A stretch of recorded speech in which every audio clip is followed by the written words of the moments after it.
Heto ang Mount Kamuning ng Jakarta, Indonesia.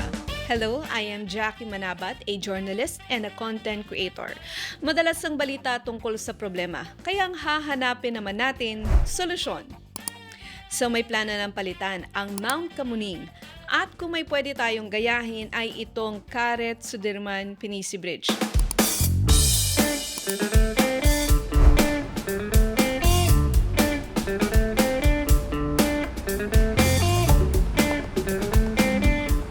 Well, ano nga ba yung maganda dito? Unahin natin ang accessibility. So kahit mataas ay madali umakyat dahil sakto lang ang incline. May elevator pa sa gilid para sa mga hindi kayang umakyat ng hagdan. Makikitang sumusunod sila sa international design standards. Meanwhile, ang Mount Kamuning, well, obviously, hindi siya PWD friendly. Kahit sino yata hihingalin sa pag-akyat dito eh. Hindi rin ito pasok sa batas pambansa bilang 344 dahil hindi ito accessible para sa lahat. So tignan naman natin ang aesthetics, ang design ng JPO Pinisi Karet Sudirman Bridge. Ito ay hango sa tradisyonal na barko ng Indonesia, ang Pinisi. Modern ang design pero andun pa rin yung kultura. Maganda siya, malinis, maayos. Kaya mga tao walang alinlangan tumawid. Meanwhile, sa Mount Kamuning,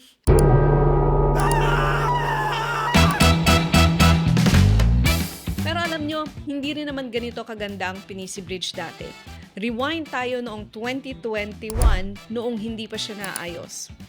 Pero heto na siya noong 2022 after renovations. Naging instant tourist spot pa. Although to be fair, tourist spot din naman itong Mount Kamuning. Pero teka, bakit ba kailangan aesthetic? Bridge lang naman yun eh. Dito pumapasok ang broken windows theory na kapag pangit ang lugar, mukha ng pugad ng krimen, pero kapag maganda at maayos ay mukhang naalagaan at nababantayan, hindi nakakatakot tawiran. Higit sa lahat, it's a statement na pinapahalagahan ng kanilang gobyerno ang mga mamamayan, lalo na ang kanilang mga pedestrian. So, we're starting a new brand of solution-focused journalism. And if you like this kind of content, follow me for more. Alam na natin ang problema, hanapin naman natin ang solusyon. Mag-iingat po kayo lagi. Bye!